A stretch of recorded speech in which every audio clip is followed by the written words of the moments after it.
Boba Fett has long been a fan favourite Star Wars character, mostly just because he looked cool as hell.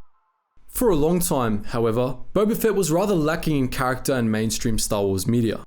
In the original trilogy, he was pretty much just a cardboard cutout, a character that looked cool and had only a bit of relevance to the plot. In the prequels, he was a 10-year-old kid with more character but a decidedly uncool vibe. Expanded Universe material set about fixing this before The Empire Strikes Back was even released, but the first piece of mainstream Star Wars media to actually develop Boba Fett as a character was Star Wars: The Clone Wars.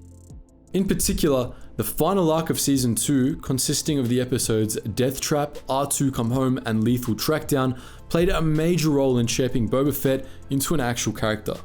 In this second to last chapter in our series on underrated Clone Wars episodes, we'll be discussing that arc. Before we begin, we highly encourage you pause this video and actually re-watch the arc. Don't worry, we'll be waiting for you when you get back.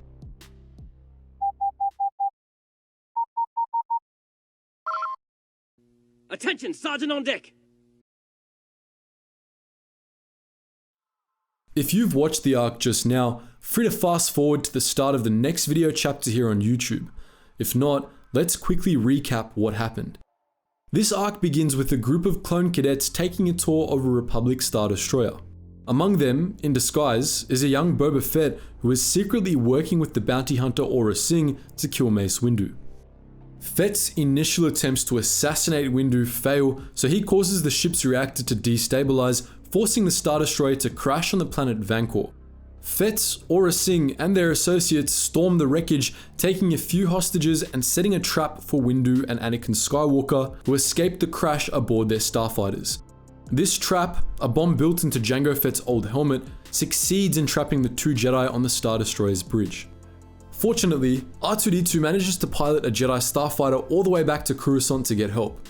Plo Koon, Ahsoka Tano, and the Wolfpack rescue Windu and Skywalker before Fett and the other bounty hunters can kill them, but the hunters escape and they take their hostages with them. Aurra Sing uses the hostages to lure the Jedi to Florum, but Plo Koon and Ahsoka end up tracking the hunters down instead of Windu and Skywalker. They capture Boba Fett and Bossk, while Aurra Sing is apparently killed while Ahsoka brings down Slave One. The young Fett is given a chance by Windu to repent before he's sent off to prison, but Boba refuses, vowing to kill Windu for murdering his father. When building the character of Boba Fett, this arc had a pretty clear path laid out for it. The Fett we see in the Clone Wars is an intermediate step between the young kid we see in Attack of the Clones and the bounty hunter we all know and love from The Empire Strikes Back, which was the logical choice for the writers. The most natural path for Fett after the death of his father, given how he ends up in the original trilogy, would have been for him to follow in Jango's footsteps as a bounty hunter. This arc is the start of that journey. It shows Boba Fett to be already fairly capable when it comes to the actual work of bounty hunting, which makes sense, as his father started training him in the family trade at a young age. But the Fett we see in this arc isn't a bounty hunter yet. This isn't for lack of skill, but rather for lack of attitude. He's still a kid, and though the death of his father has forced him to mature in many ways, he's still a bit naive and undeniably soft. He's still trying to come to terms with his father's death, even as he sets out to avenge it, and he still requires a whole lot of guidance. These two traits are what the arc emphasizes, and they're the main ways in which the character of Boba Fett is developed. Even though Jango Fett doesn't make an appearance in this episode, being dead and all, his shadow still looms over this arc. This is to a degree obvious, since the whole plot is about Boba trying to avenge his death, but it goes a lot deeper than that. While Jango Fett may be dead and gone by the time of this episode, there are millions of men out there that share his face. Even as he's grieving the death of his father and trying to murder the man who killed him, Boba sees his dad's face wherever he looks, particularly aboard the starship in the first episode. Consider this excellent scene. Is that a DC-15A? Oh yeah. Here, keep the safety on. Copy that, CT-1477. We are pretty overloaded with the emergency status. We'll get someone there soon. What?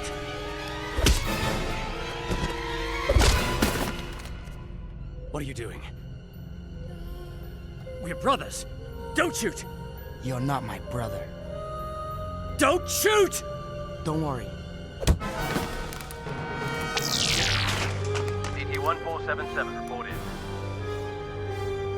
CT-1477, why have you broken off transmission?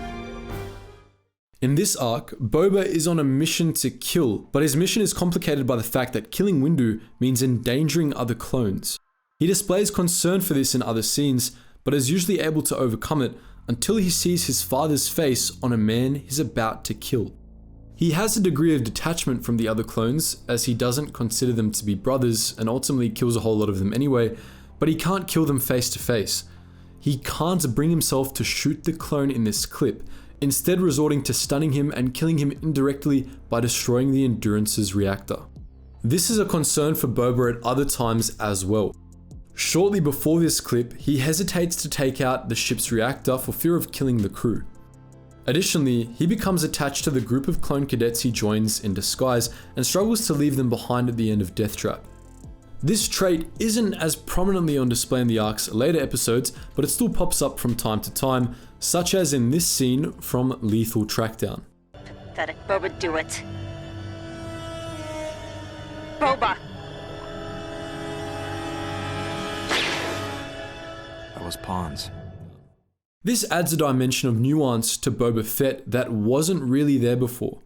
We know that he becomes far more ruthless later, but his concern for the clones shows that he was never all that bad. Many expanded universe sources portray Boba as having had a strong sense of justice, and that's the defining trait the Clone Wars builds Boba on in this arc. His misguided quest for revenge, to him, is a matter of justice. He's trying to avenge his father's death. But to kill Mace Windu, he finds he has to murder others that, to his mind, don't deserve it. The fact that these men share his father's face puts a bit of a fine point on it. Killing innocent clones is morally indistinguishable to Windu killing Jango. Thus, though he tries to ignore his conscience, Boba finds himself unable to kill anyone directly, as he knows that it would make him just like the man he's trying to assassinate. But there's another trait that defines the character of Boba Fett in this arc, one that's a bit less noticeable. In this arc, Boba is pretty much rudderless.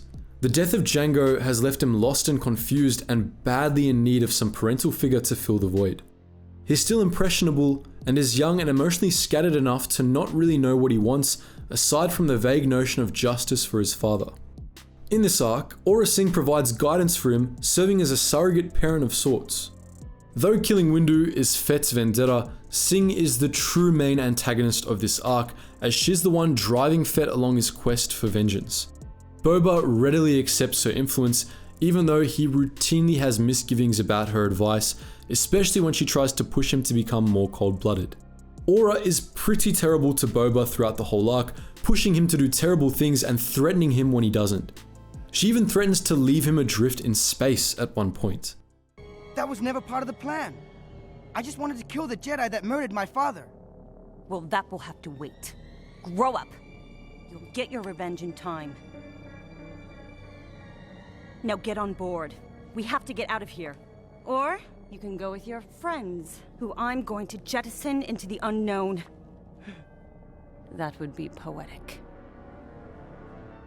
Despite his obvious misgivings about Aurra, Boba still goes along with her and usually acquiesces to her when the two disagree. This isn't for lack of independence per se. Boba proves throughout the arc that he's perfectly capable of making hard calls himself, even if he has qualms about them. Rather, Boba clings to Aurra because he doesn't want to be alone again. It doesn't matter to him whether or not she's a good mentor or whatever. He just wants someone to fill the void left by Jango's death. His dad was the only person he was really close to, and his death clearly affected Boba deeply. Aurra Sing slipped into the role of an adoptive parent, and Boba doesn't want to lose her, even if staying with her means doing things he knows are wrong. This brings us to the end of the arc, the climax of Fett's story, in which, despite his best efforts, he loses Aurra too. Boba, hurry! Aurra, help! Help me!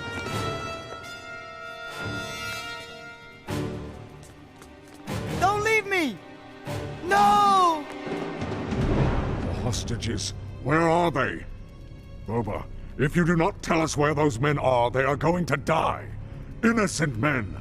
She left me. Over the course of the arc, Boba avoids really coming to terms with the loss of his father. Aurra Sing promised him revenge and he became fixated on it instead of dealing with his grief. But his grief keeps catching up with him anyway. It catches up when he tries to kill his father's clones, when his quest for vengeance puts innocent lives at risk, and when he's forced to experience abandonment yet again at the end of the arc. It's only when Aurra leaves him that Boba's forced to confront his losses. Boba still hasn't come to terms with Jango's death by the end of the arc, of course, and refuses to repent for his actions before going to prison. His experiences with Aurra Sing, and presumably his experiences in prison, end up shaping him into a much tougher person, as we see in later Clone Wars episodes. But despite that, he retains the sense of conscience that he struggles with in this episode. Even after getting out of prison, Boba Fett cares about justice and the lives of innocents, something no doubt reinforced by his experiences in this arc. So that's our look at Season 2's Boba Fett arc. But what do you think? Did you like this arc? Are there others you'd like us to see talk about? Let us know all that and more in the comment section below. And as always guys, thank you so much for watching and I hope to see you in the next video.